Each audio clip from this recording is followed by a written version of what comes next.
Michael, can you grab my laptop charger? I can't find it anywhere, Stella called from the bedroom, her voice echoing through the hallway. Michael glanced up from his coffee, his mind heavy with the weight of their strained relationship. He exhaled slowly, setting the mug on the counter. Sure thing, hon, he called back, keeping his tone light. Their marriage had seen better days. For 8 years, Michael had been the steady partner, always supporting Stella as she climbed the corporate ladder. But lately things had changed. She was glued to her phone, constantly texting. Her laughter, once reserved for private jokes they shared, now seemed meant for someone else. The connection between them had thinned to a fragile thread. As Michael entered the bedroom, he stopped short. Stella was crouched over her open suitcase, meticulously folding lacy lingerie, sets he didn't recognize. A skimpy Maid outfit lay off to the side, its sheer fabric catching the afternoon light. Business trip, huh?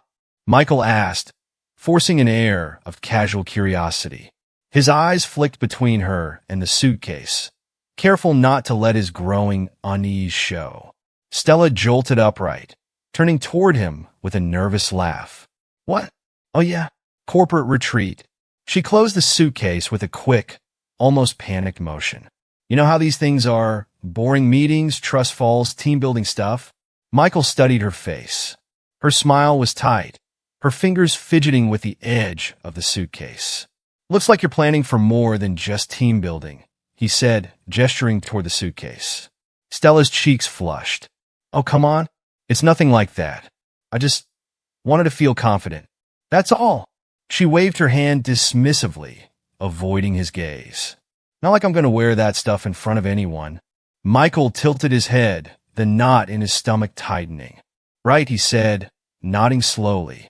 I'll grab your charger. Stella turned back to the suitcase, as if dismissing him. Michael stepped out, his heart pounding. Something was off.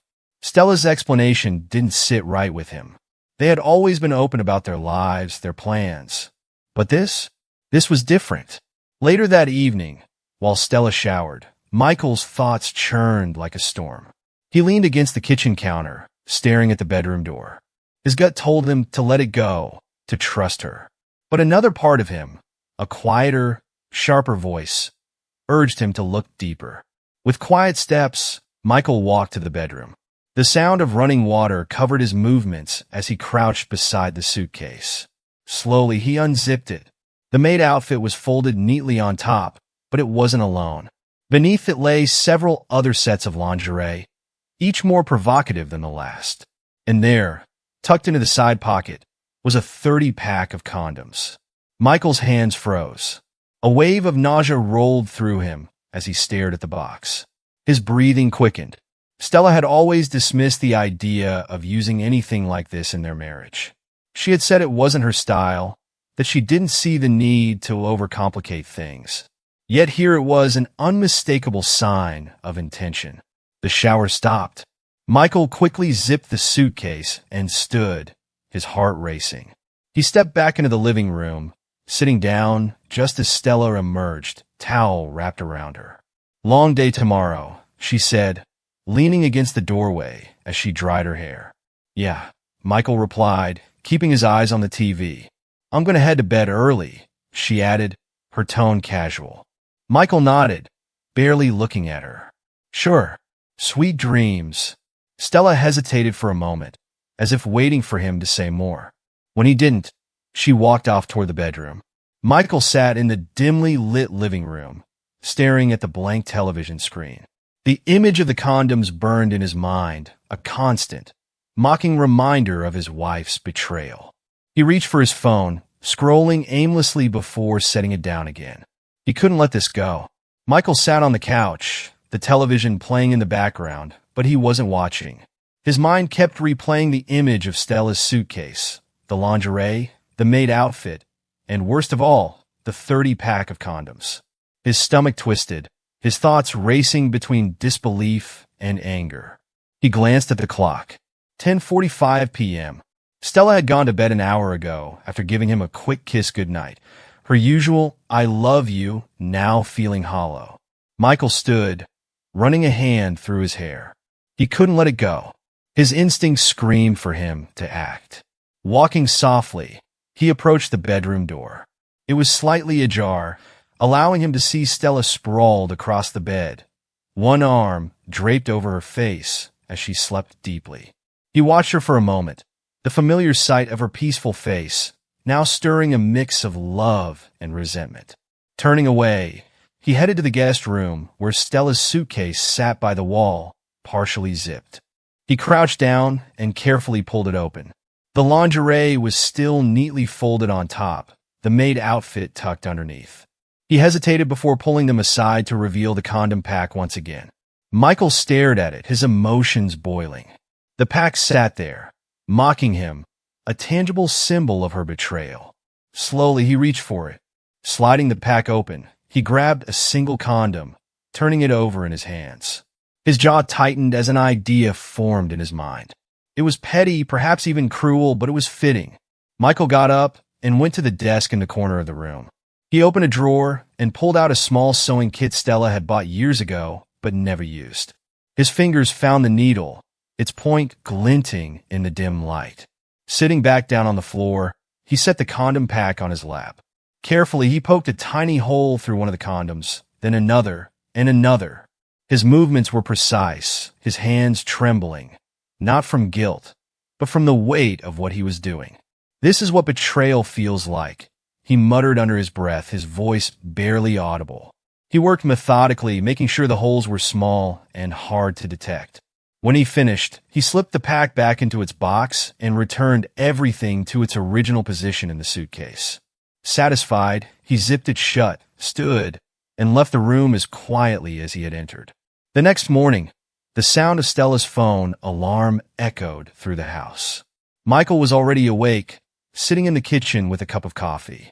He stared out the window, his mind heavy with the weight of what he had done. Stella entered the kitchen, dressed in a tailored blouse and skirt. Her hair was tied back neatly, and her suitcase was already by the front door. "Morning," she said, her tone cheerful, though it felt forced to Michael.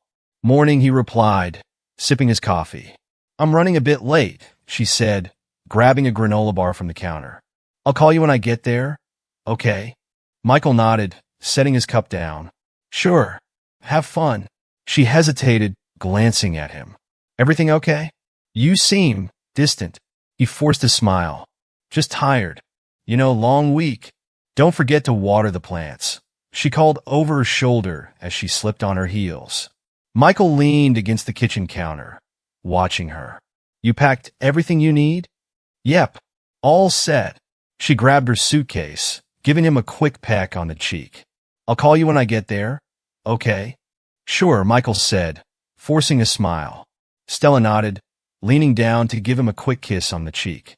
"Love you," she said, her words breezy and casual. "Love you too," Michael replied, his voice steady but void of warmth. With that, Stella grabbed her suitcase and walked out the door.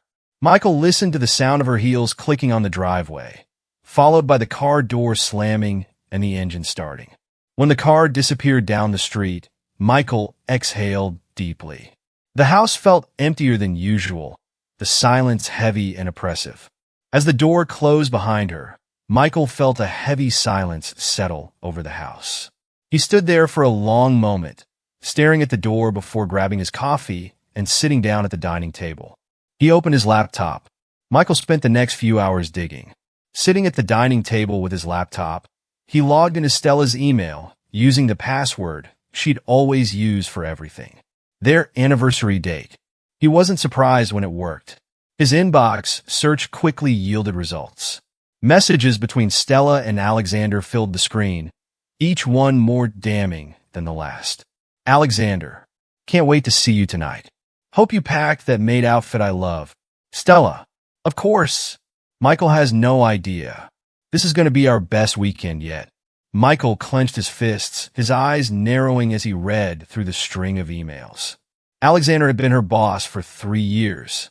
He'd met the man once at a company party, finding him arrogant but harmless. Now Michael saw the truth. Another email caught his attention. "Alexander, we'll keep things simple. I booked the penthouse at the resort. It's private, no distractions, just us. Stella. Perfect. I need this. Michael has been so clueless lately. Can't believe I stayed this long. Michael's stomach twisted. Her words hit him harder than he expected. All the years of love, sacrifice, and loyalty felt meaningless in the face of her callousness. He wasn't done.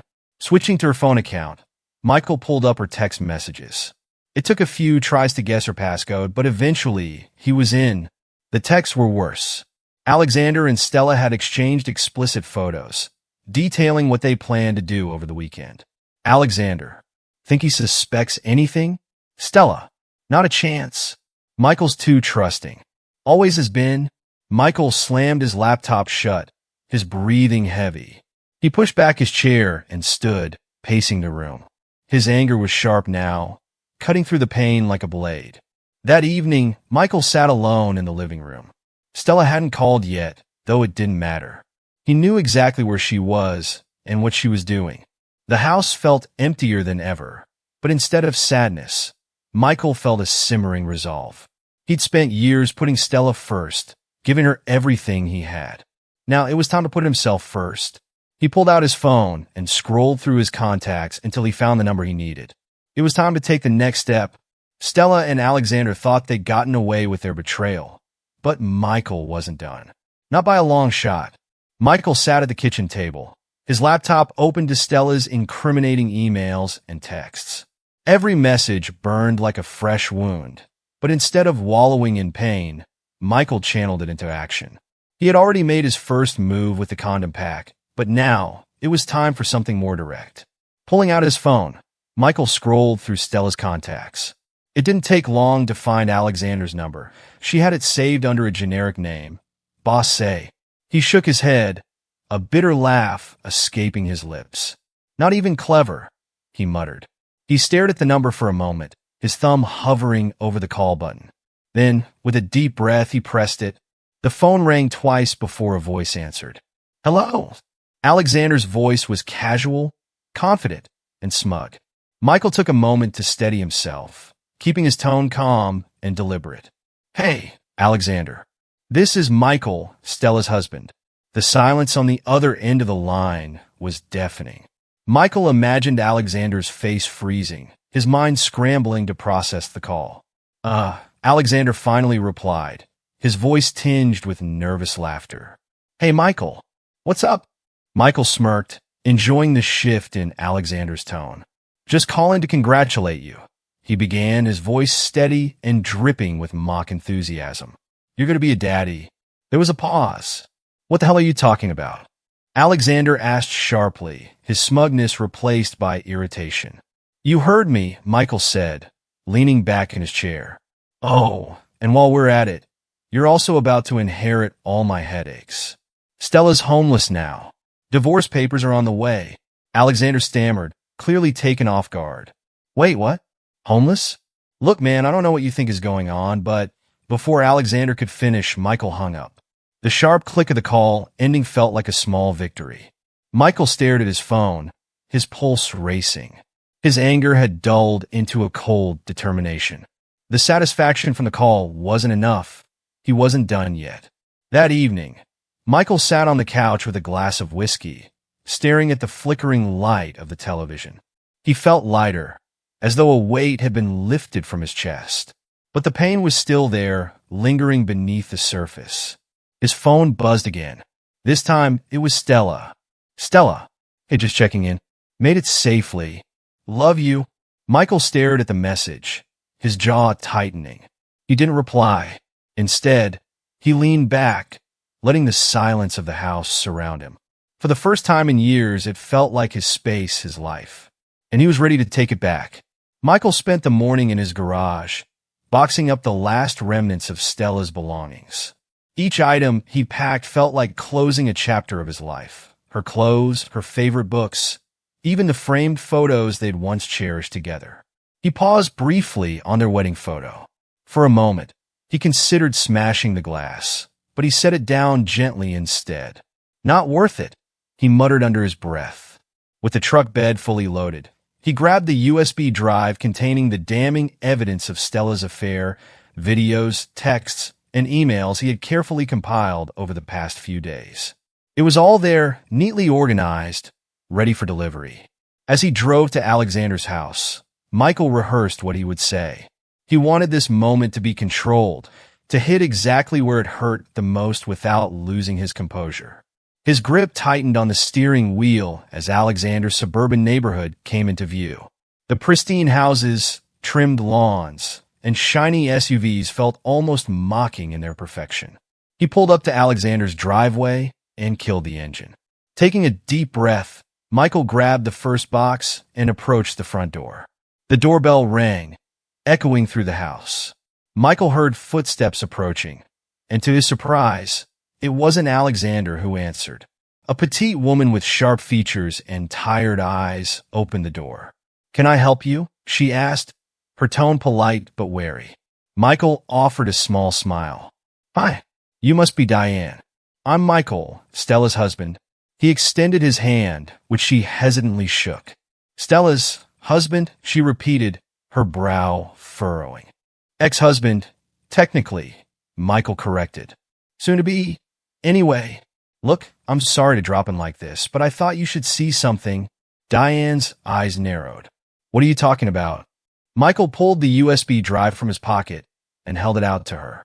"This contains everything you need to know about what Alexander's been up to. Videos, texts, emails. He and Stella have been having an affair." Diane stared at the drive, her face going pale. "This can't be serious." "It is," Michael said grimly. After a long pause, Diane stepped aside. "Come in," she said curtly, her voice tight. Michael followed her into the living room. The space was immaculate, filled with tasteful decor and family photos. Diane gestured for him to sit on the couch while she fetched her laptop. "Let's see what you've got," she said, her voice steady but her hands trembling slightly as she plugged in the drive. Michael watched as her expression changed with each click, first confusion, then disbelief, and finally devastation. The explicit texts appeared on the screen, and Diane read them in silence, her jaw tightening. "This can't be real," she whispered, her voice breaking. "It's real," Michael said, his tone cold. "I've spent the last few days piecing it all together. They've been at it for months, maybe longer." Diane's breathing grew uneven as she clicked through the files. Then she froze, her eyes glued to a video. She didn't play it, but the thumbnail alone told her everything she needed to know. "Unbelievable," she muttered, slamming the laptop shut. Michael hesitated, unsure of what to say. "I'm sorry," he offered, though the words felt inadequate. Diane leaned back in her chair, covering her face with her hands. For a long moment, she didn't speak. When she finally looked up, her expression had shifted. The sadness was still there, but it was now mingled with something sharper. "Alexander thinks he's so smart," she said, her voice dripping with bitterness. Michael tilted his head. "What do you mean?" Diane let out a bitter laugh. "I've known about his affairs for years. This isn't the first time, but I stayed for the kids. For stability. I thought maybe, just maybe, he'd eventually grow up." Michael stared at her, stunned. "You knew?" She nodded, her lips pressing into a thin line. "Not all the details, but enough. He's always been a narcissist. But this? Bringing his trash into our home, into our lives, and with someone else's wife? This is the last straw." Michael leaned forward, his curiosity piqued. "So, what are you going to do?" Diane's eyes darkened, and a faint, cold smile crossed her face. "Let's just say, you and I aren't the only ones about to serve up some consequences." Over the next hour, Diane revealed her plan to Michael. She wasn't just angry, she was strategic. "I've kept a record of Alexander's behavior for years," she explained, pulling out a folder from a nearby cabinet. "Financial discrepancies, texts I've found, even his habit of using company resources for personal entertainment." Michael raised an eyebrow. "So, you've been sitting on all this evidence?" "For a moment like this," Diane said. "If he ever pushed too far, I wanted to be ready. And now, thanks to you, I have the final piece of the puzzle." Michael couldn't help but admire her resolve. "What's your plan?" Diane smirked. "First, I'm filing for divorce. You won't see it coming, but I'm not stopping there. Alexander's position at the company is precarious. He's been misusing funds, and I've got proof. Once I hand this over to HR, he'll be out of a job. And with the prenup we signed, he won't see a dime of my money. Michael nodded, impressed. Sounds like you've thought this through. I have, Diane said firmly. Alexander has taken advantage of me for too long. It's time he finally faces the consequences. Michael stood, feeling a strange sense of camaraderie with this woman he'd only just met. If you need anything, let me know, he said. Same to you, Diane replied. And thank you for bringing this to me. It couldn't have been easy. Michael shook his head. It wasn't, but it needed to be done. As Michael left Alexander's house, he felt a small sense of closure. Diane's strength and determination had given him a renewed sense of purpose. He wasn't alone in his fight to reclaim his life. Driving away, Michael allowed himself a rare smile. Stella and Alexander had underestimated the people they'd hurt, but now they were about to learn the hard way that betrayal always comes with a price. The fallout from Michael's revelations began almost immediately. Word of Alexander's affair spread like wildfire, with Diane quietly orchestrating the leaks. Michael didn't ask how she managed it, but the results were swift and brutal. Within a week, Alexander was ousted from his job. Diane had submitted evidence of his financial mismanagement to the company's board, along with a detailed account of his inappropriate relationship with Stella. The scandal hit hard. Alexander's colleagues, once charmed by his arrogance and charisma, quickly distanced themselves. Diane filed for divorce the same day Alexander was fired. Armed with years of evidence, she secured full custody of their 2 children and the lion's share of their assets, including the house and both cars. Alexander was left scrambling for a place to live, his reputation in tatters. Meanwhile, Stella's life took an equally devastating turn. Michael had served her with divorce papers immediately after their confrontation. She'd been staying with Alexander temporarily, but that arrangement didn't last long. Without his job and status, Alexander grew resentful, and their relationship, built on lies and lust, quickly disintegrated. One evening, weeks after the dust had begun to settle, Michael was startled by a knock on his apartment door. He wasn't expecting anyone. When he opened it, there stood Stella, drenched from the rain. Her mascara ran down her cheeks, and her once pristine appearance was disheveled. She clutched a soaked handbag to her chest, her eyes red from crying. "Michael," she began, her voice cracking. "I made a mistake." Michael leaned against the doorframe, his expression unreadable. He didn't say a word, letting her stumble through her plea. "Please, just listen to me," she begged. "I was stupid, okay? I let myself get swept up in something that didn't matter. Alexander doesn't even want me anymore. I've lost everything, Michael. My job, my home." She choked on her words, her tears mixing with the rain. Michael's jaw tightened, but he remained silent. "I miss us," she continued desperately. "I miss you. I miss our life together. I don't know what I was thinking. I'll do anything to fix this. Please, just give me another chance." For a moment, Michael's mind flickered to their life before everything fell apart. The quiet nights on the couch, the laughter, the shared dreams of a future together. But those memories were tainted now, overshadowed by her betrayal. "You miss us?" Michael finally said, his tone icy. "Did you miss us when you were sneaking around with him? When you were laughing at me behind my back?" Stella flinched, her tears flowing harder. "I was wrong. I know I was wrong. But I'm here now, trying to make it right." Michael let out a bitter laugh. "Make it right? Stella, you destroyed everything. You lied to me, humiliated me. Do you think a few tears are going to erase all of that?" She reached for his arm, but he pulled away. "Michael, please. We can rebuild. We can go to counseling. I'll do whatever it takes."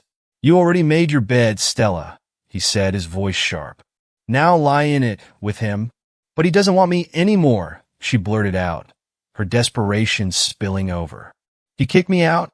I have nowhere to go." Michael stared at her, his expression hard. "Not my problem. Michael." She whispered, her voice breaking.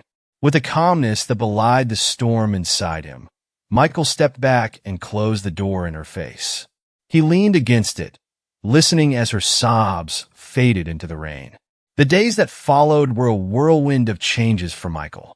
His divorce from Stella moved swiftly, thanks to the evidence he had gathered. Friends and family who had once admired Stella for her charm and beauty now saw her for what she truly was. Michael also began to focus on himself for the first time in years. He reconnected with old hobbies, started working out, and even took a solo trip to a cabin in the mountains, a trip he had always dreamed of but had put off for Stella's sake. Meanwhile, Stella's attempts to rebuild her life were met with failure at every turn. With her reputation tarnished, finding a new job proved nearly impossible. Former friends avoided her, unwilling to associate with a woman whose affair had become a public spectacle. She tried reaching out to Alexander again, hoping for some semblance of comfort, but he wanted nothing to do with her. He was too busy dealing with his own fallout, living in a cheap motel, dodging calls from creditors, and facing the prospect of losing custody of his kids entirely. Months later, Michael was at a coffee shop when he ran into Diane. She looked radiant, a stark contrast to the woman he'd met that fateful day at her doorstep. "Michael," she said, smiling warmly. "It's good to see you." "You too," he replied, genuinely surprised. "How are things?" "Better than ever," Diane said, sitting down across from him. "The divorce was finalized last week. I'm free." "And Alexander?" "He's living out of his car now, I think." Michael couldn't help but chuckle. "Sounds about right." They talked for nearly an hour, sharing updates on their lives and reflecting on how far they'd come. By the time they parted ways, Michael felt something he hadn't felt in a long time: hope. As Michael walked back to his car, his phone buzzed with a text. It was from Stella. "Stella, I know I don't deserve it, but can we talk? Just once?" Michael stared at the screen for a long moment before deleting the message. He climbed into his car and drove away, leaving the past exactly where it belonged, behind him. The crisp autumn air carried the faint aroma of coffee and baked goods as Michael pushed open the door to a local bookstore cafe. It was his newfound sanctuary, a place to think, read, and simply be alone without the weight of betrayal looming over him. Life had been steadily improving since the divorce. The anger and heartbreak that once consumed him had faded into a dull ache, a distant memory he now used as a lesson for growth. Michael grabbed his usual, an Americano and a blueberry muffin, and settled into a corner table by the window. As he flipped open the book he'd been reading, a soft voice interrupted him. "Excuse me, is this seat taken?" Michael looked up and saw a woman, her auburn hair tucked beneath a knitted beanie, holding a cup of tea and a leather-bound notebook. Her warm smile was disarming. "No, not at all," Michael said, gesturing to the chair across from him.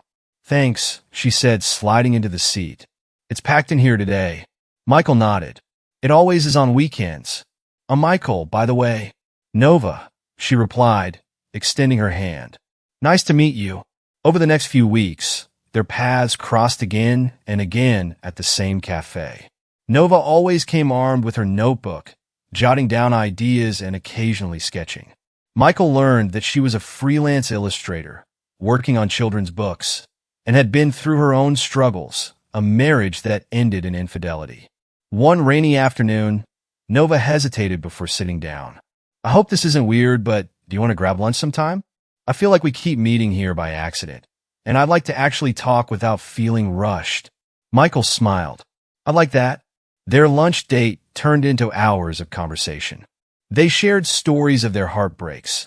Nova's ex-husband had left her for a coworker, and the betrayal had shattered her self-esteem.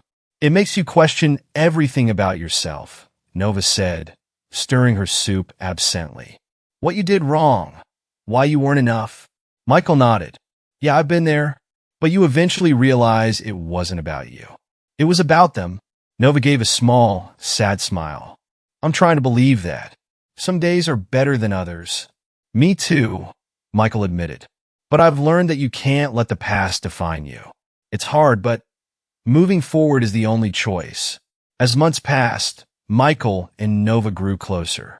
Their shared experiences created an unspoken bond, but it was their ability to laugh and find joy in the small things that solidified their connection.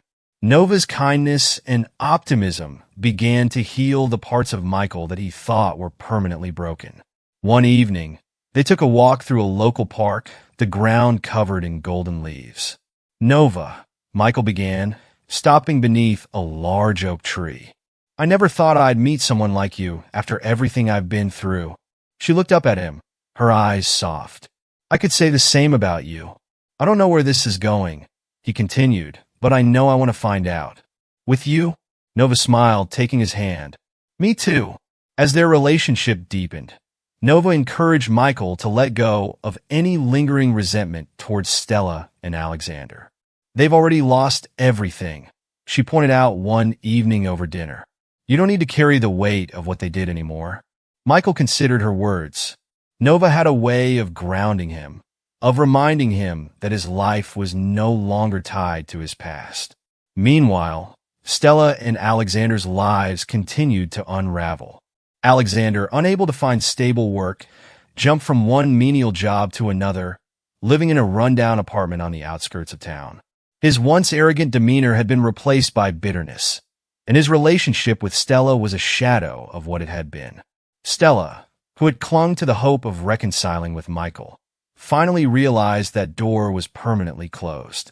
She had tried reaching out multiple times, letters, emails, even showing up at his workplace, but Michael had made it clear that he was done.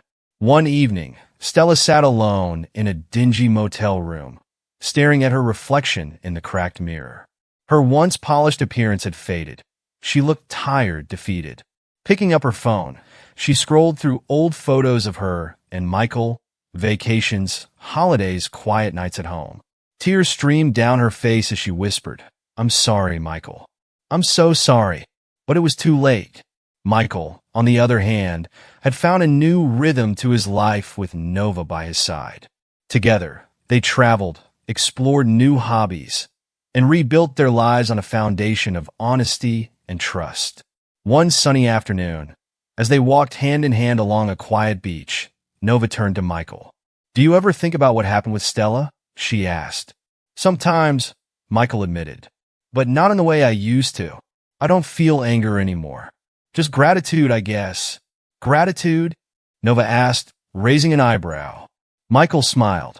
"If it hadn't happened, I wouldn't have ended up here. With you?" Nova leaned her head against his shoulder. "Funny how life works, isn't it?" As the waves lapped at the shore, Michael felt a sense of peace he hadn't known in years. The betrayal that once consumed him had been replaced by a quiet strength, a belief in second chances, not just in love, but in life. Michael had learned that even the darkest chapters could lead to brighter tomorrows. And as he stood there with Nova, he knew he had finally found his new beginning.